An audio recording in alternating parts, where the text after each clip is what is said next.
Sargini, aos mais velhos, aos mais novos. As pessoas em Sergipe estavam questionando o que era o Aramefá. É um momento oportuno de explicar o que é um Aramefá. O Aramefá é o Conselho de Oxóssi, ao qual instituiu alguns cargos que são especificamente ligados a ele, certo?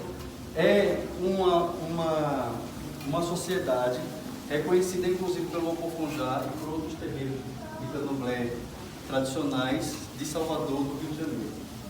Então isso não é invenção minha, não é invenção do Pai Jorge, não é invenção de ninguém. Isso é algo que existe. Existe um Aramefá no Rio de Janeiro com mais de 30 anos de idade e, engraçado, ninguém fala. Mas fala de nós, humildes mortais. Né, Pai Jorge?